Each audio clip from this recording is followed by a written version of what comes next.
Number के EVM का button दबाना है और भारी से भारी मतों से मनजीत सिंह जी को विजयी बनाना है।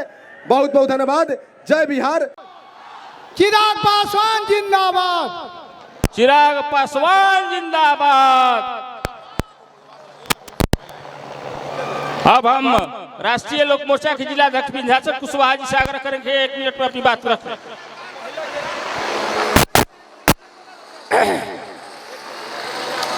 सभा के अध्यक्ष जी, साथियों, मैं आप लोगों से बताना, पवन सिंह भी आ गए हैं, आप नारा लगाइएगा, पवन सिंह जिंदाबाद। पवन सिंह जिंदाबाद। पवन सिंह जिंदाबाद। जबलपुर से पूर्व सांसद शहनवाज हुसैन, उनके लिए भी एक जोरदार नारा लगना चाहिए। झारखंड के प्रदेश अध्यक्ष बड़े भाई वीरेंद्र प्रधान जी मंच पर उपस्थित हैं, जदयू के अशोक प्रजापति जी, संतोष पांडे जी, और इस एनडीए के मंच पर हमारे उपस्थित सभी बड़े भाई, हमारे पार्टी के नेता, हमारे एनडीए के सभी वरिष्ठ नेतागण, जिन हम अपने सम्मानित नेता का, पदाधिकारी का नाम नहीं ले पा रहे हैं, उन सबसे क्षमा मांगते हुए और इस ब्रह्मपुर विधानसभा के कोने कोने से आए हुए हमारी सभी बड़े भाई, नौजवान साथी, अभिभावक, माता बहनें, आप सबों का इस विशाल जनसभा में आने के लिए मैं इस मंच से आप सबों का हृदय से स्वागत करता हूं। आप सबों का मैं अभिनंदन करता हूं। देखी जा एजा भोजपुरी के सुपरस्टार भाई पवन सिंह जी आइल बनी। थोड़ा ही देर में हमारा पार्टी के राष्ट्रीय अध्यक्ष आदरणीय चिराग पासवान जी के भी आगमन हुई। अब 2 मिनट में वह के हेलीकॉप्टर उतरी। हम रुआ सब से आग्रह करब कि सब ए भैया शांति बना के रखा जा, तनी ऐसा शांति बना के रखा जा भैया, थोड़ा सा शांति बना के रखा जा, सब लोग शांति बना के रखी जा। हमनी के जा उपस्थित भइल बनी जा ब्रह्मपुर विधानसभा में, हमनी के आगे बढ़े के बाद, ब्रह्मपुर विधानसभा के विकास करे के बाद, ब्रह्मपुर के आगे बढ़ावे के बाद, पिछला 10 साल में क्या भइल बा रुआ सब जानो तनी। ब्रह्मपुर के कोना कोना से रुआ सब नहीं हो, सड़क के क्या दुर्दशा बा रुआ सब ऐसे छुपल नहीं खे। आया सड़के के दुर्दशा नहीं खे। पिछला 10 साल में ब्रह्मपुर विधानसभा में एगो कॉलेज ना बनल, 10 साल में एक कॉलेज ना बनल। काहे ना बनल कि रउआ सब जेकरा के 10 साल मौका देनी, जौन विधायक के रउआ सब 10 साल मौका देनी सेवा करे के, उ सेवा ना कैलन, बिहार अपन ब्रह्मपुर के विकास ना कैलन, उ अपन विकास में लागल रह गिलन। निजी विद्यालय चलावो तड़न, रउआ सब जाना तनी कि अपन निजी अस्पताल चलावो तड़न, फ्लावर मिल चलावो तड़न, पेट्रोल पंप चलावो तड़न, अपन व्यवसाय में मस्त व्यस्त बढ़न। ब्रह्मपुर के जनता से और ब्रह्मपुर के विकास से उनका कोई लेना देना नहीं। जहां एक तरफ एनडीए के डबल इंजन के सरकार में देश के यशस्वी प्रधानमंत्री आदरणीय नरेंद्र मोदी जी के नेतृत्व में और प्रदेश के माननीय मुख्यमंत्री नीतीश जी के नेतृत्व में देश और प्रदेश दोनों आगे बढ़ रहा बा। आप बक्सर से देखी पटना जाए वाला सड़क 4 लेन हो गई, आ पटना से कोनो जिला में जाए वाला सड़क देखब तो सब चकाचक 4 लेन हो गई बा। लेकिन ब्रह्मपुर के सड़क रुआ देखा तनी तो सड़क के दुर्दशा विधायक के चलते बा। आ विधायक के खुदे के गाड़ी फंस गई रहे, आ जब वो गाड़ी के टोचन करके निकालल गई, आ मीडिया के लोग जब प्रश्न कैलक कि विधायक जी रुआई जाके विधायक बनी, काहे नहीं खिलवाई जाके सड़क बनवा दे, तब विधायक जी के जवाब का रहे कि सड़क ना बनी तो कोनो हमरा बेटा के ब्याह रुकल बा।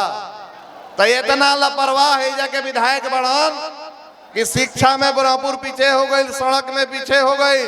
आज जहाँ एक तरफ एनडीए के डबल इंजन के सरकार के सब योजना के लाभ बिहार के घरे घरे मिलता, अरे वह सब देखनी 125 यूनिट बिजली माफ हो गई, आ महिला लोग के अकाउंट में 10-10 हजार रुपया आयल कि महिला लोग के रोजगार से जोड़ के महिला लोग के भी सशक्त बनावे के बा आ मजबूत बनावे के बा। आ वहाँ सब आगे बढ़ 2 लाख और मिली, 5 लाख और मिली। 5 लाख रुपया का आयुष्मान कार्ड के लाभ हर गरीब परिवार के मिला था। 5 किलो अनाज के फायदा हमारा हर गरीब परिवार के मिला था। तो एनडीए सरकार सब परिवार खातिर पूरे बिहार खातिर कुछ ना कुछ कैले बा। अब एक एक चीज बाकी रह गई बा जौन सरकार के संकल्प बा।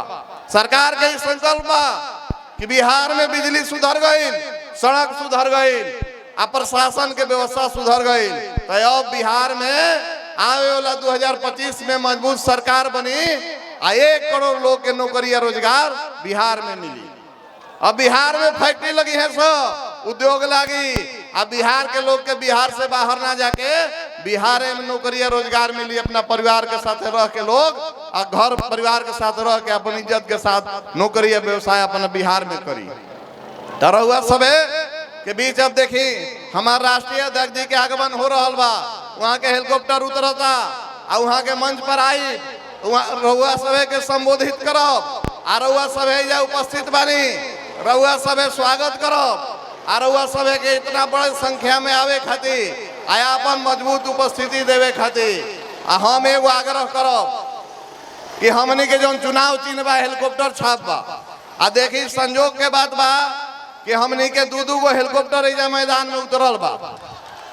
तो घरे घरे जाके आरउआ सभे के बतावे के बा, आरउआ सभे के खुद प्रत्याशी बन के अब 1 दिन रह गई बा।